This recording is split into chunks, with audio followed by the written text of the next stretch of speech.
bipolaridade e TDAH.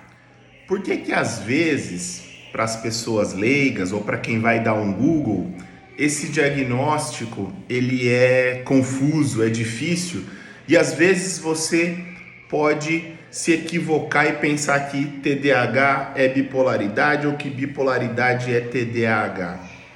Recentemente saiu um vídeo do Lucas Luco, né, falando que ele faz tratamento para uma condição e também ficou um pouco confuso e nebuloso se o que ele trata é um transtorno afetivo bipolar ou TDAH.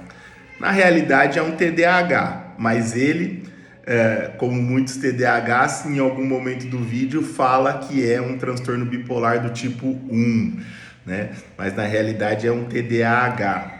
Qual é a semelhança que pode acontecer? Qual é o ponto em comum que pode acontecer entre essas duas entidades da psiquiatria, entre esses dois transtornos, que pode trazer essa confusão? O ponto que se toca entre esses dois transtornos é a questão relacionada à tenacidade ou baixa tenacidade. A baixa tenacidade fala a favor de uma pessoa que não consegue ou tem muita dificuldade em começar e terminar tarefas. E muitas vezes o TDAH, por conta da distraibilidade, da facilidade de se dispersar, de dispersar a atenção, né, da dificuldade em começar e terminar tarefas, muitas vezes o TDAH começa várias coisas e não termina nenhuma, né? É muito comum a gente perceber isso, né? Aquela criança que ela começa a assistir um desenho e não consegue, aí ela começa a pintar um papelzinho lá, fazer alguma coisa, não consegue, ela levanta, ela se distrai, ela tá comendo, ela levanta, não come mais, aí ela vai brincar e aí não termina a brincadeira, espalha o brinquedo, não junta o brinquedo, né? Ou aquele adulto que começa várias coisas ao mesmo tempo e não consegue terminar nenhuma, né? E muitas vezes ele acaba se sentindo muito mal porque ele fala, poxa vida, tudo que eu começo eu não termino, né? Eu comecei uma faculdade, eu larguei, aí eu comecei a fazer um curso, larguei, aí eu começo a lavar a louça e o telefone toca, eu deixo a louça lá lavando, né? Eu ponho uma panela no fogo, vou fazer outra coisa, esqueço, a comida queima.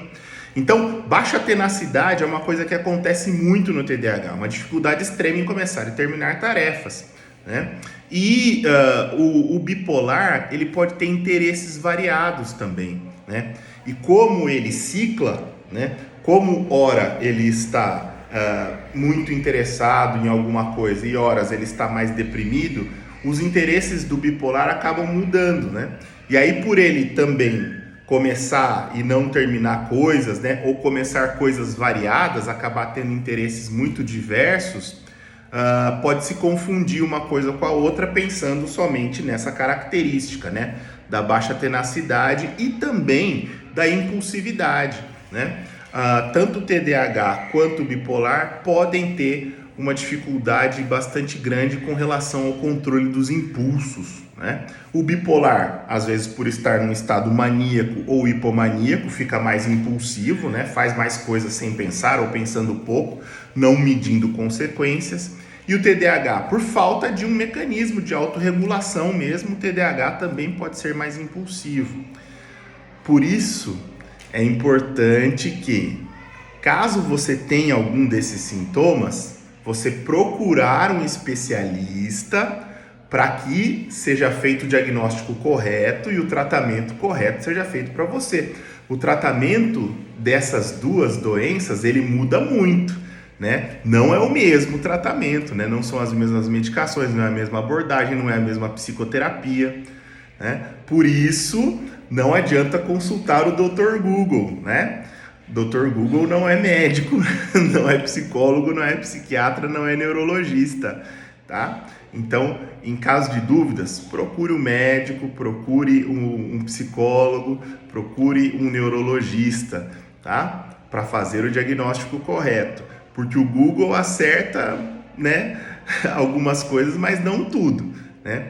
Assim como você lê no Google uma série de características e acha que elas todas batem com você, às vezes você também pode ler um horóscopo e achar que tudo bate para você. né? E não preciso nem dizer qual é a analogia entre isso, tá bom?